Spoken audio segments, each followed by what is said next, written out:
প্রিয় ভিউয়ার্স, আপনার রাইস কুকারে বিদ্যুৎ লাইন দেওয়ার পরেও কি রাইস কুকার চালু হচ্ছে না?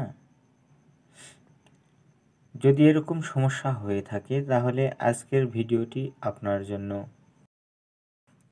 প্রিয় ভিউয়ার্স, আমি আজকে আপনাদের একটি রাইস কুকারের কাজ দেখাবো। রাইস কুকারটির সমস্যা হচ্ছে বিদ্যুতের লাইন দিলে এটাতে কোনো লাইন পায় না, অর্থাৎ সুইচ করলেও এখানে কোনো লাইন পায় না। তো আজকে ভিডিওটি দেখলে আপনি আপনার রাইস কুকারে যদি এরকম সমস্যা হয় তাহলে আপনি তা নিজেই মেরামত করতে পারবেন।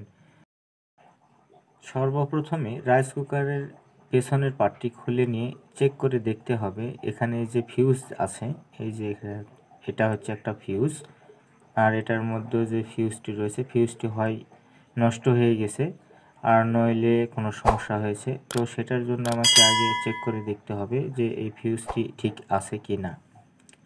এর জন্য এরকম ধরনের একটি মাল্টিমিটার লাগবে, আর বোঝার অপশনটি সিলেক্ট করে দিয়ে আমাদের এই ফিউজটি মেপে দেখতে হবে যে আসলে ফিউজটি ঠিক আছে কি না।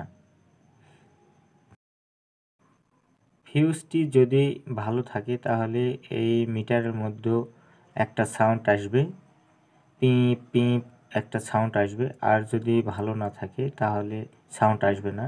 তো আমি অরিজিনাল সাউন্ডটি হিডেন করে রেখেছি, কেননা সাইটে অনেক নয়েজ ছিল, এজন্য আমি সাউন্ডটি নয়েজ রিমুভ করার জন্য সাউন্ডটি অফ করে দিয়ে রেখেছিলাম। তো এই ফিউজটি নষ্ট হয়ে গেছে, এখানে কোনো রকমভাবে কোনো বিপ করেনি, এজন্য আমি এই ফিউজটি পরিবর্তন করব। আর এ ধরনের যদি কোনো সমস্যা হয় আপনার রাইস কুকারের, তাহলে আপনি অবশ্যই এই ফিউজটি পরিবর্তন করবেন, তাহলে আপনার কাজ হবে, কারণ আপনাদের কাছে এই ধরনের মাল্টিমিটার নাও থাকতে পারে। তো সর্বপ্রথমে এই ফিউজটি পরিবর্তন করবেন, তাহলে আপনাদের কাজটি সম্পূর্ণ হয়ে যাবে, এটা আশা করা যায়। আর যদি তারপরেও যদি না হয় তাহলে আপনার এরকম ধরনের মিটারের প্রয়োজন আছে, কেননা মিটার দিয়ে পরিমাপ করে দেখতে হবে যে আসলে ফিউজটি ঠিক আছে কিনা। ফিউজ ঠিক যদি থাকে তাহলে অন্য কোনো সমস্যা হয়েছে, আর যদি ফিউজ ঠিক না থাকে, নষ্ট হয়ে যায়, তাহলে ঠিক এখানে আরও একটি ঠিক এই ধরনের নতুন একটি ফিউজ লাগিয়ে দিতে হবে। কেন এইসব ফিউজ বাজারে অ্যাভেলেবেল মাত্র 20 টাকাতে পাওয়া যায়।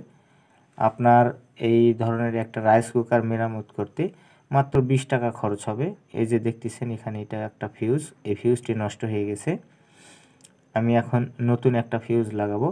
আর এই যে কভার দেখতেছেন, কভারটার মধ্যেও আমি নতুন ফিউজটি ঢুকিয়ে নিব সুন্দর করে, যাতে বডিতে কোথাও ঠেকে না যায়, কেননা বডিতে ঠেকলে রাইস কুকারে হাত দিলে শর্ট করতে পারে। ঠিক এই জন্য আমি বডির মধ্যে, অর্থাৎ ফিউজের বডির মধ্যে এই পাইপটা ঢুকিয়ে নিলাম।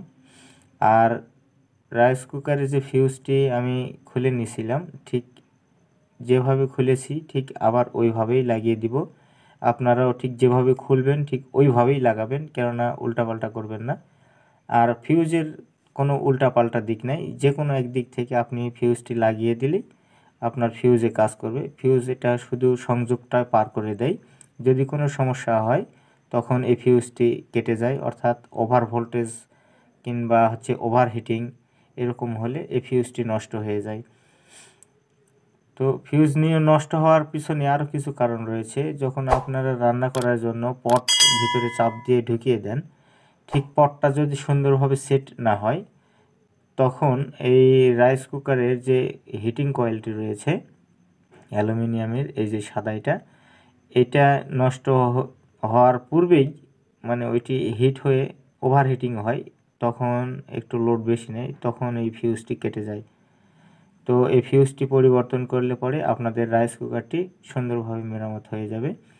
তো আমি আপনাদের এই কথাগুলো বলতে বলতেই রাইস কুকারের মধ্যকার যে ফিউজটি রয়েছে এই ফিউজটি আমি সুন্দর করে লাগিয়ে নিয়েছি। আপনারাও ঠিক এভাবে সুন্দর করে লাগিয়ে নেবেন, কেননা সুন্দর করে না লাগিয়ে নিলে এখানে লুজ কানেকশান যদি থাকে তাহলে সমস্যা হতে পারে।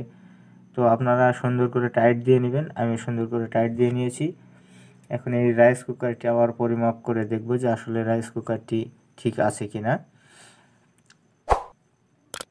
তো এরকম ধরনের মাল্টিমিটার দিয়ে আমি ওই যে বুজার অপশনে আগে সিলেক্ট করে রেখেছিলাম, ঠিক বুজার অপশনে আপনারাও যদি মিটার থাকে তাহলে ঠিক সেট করে নেবেন, আর মিটার যদি না থাকে সেট করার কোনো প্রয়োজন নাই, ডাইরেক্ট কারেন্টের লাইন দিয়ে চালু করে দিবেন, সুইচ করবেন, তাহলে আপনার এই রাইস কুকারটি চালু হয়ে যাবে।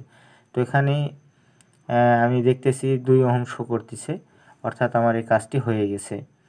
তো ঠিক এইভাবে আপনারা একটি রাইস কুকার আপনার বাড়িতে বসে আপনি নিজেই মাত্র 20 টাকার মধ্যেই মেরামত করতে পারবেন, কেননা কোথাও নিয়ে যাওয়ার প্রয়োজন নেই, শুধু আপনার যদি একটা স্ক্রুড্রাইভার থাকে তাহলেই যথেষ্ট।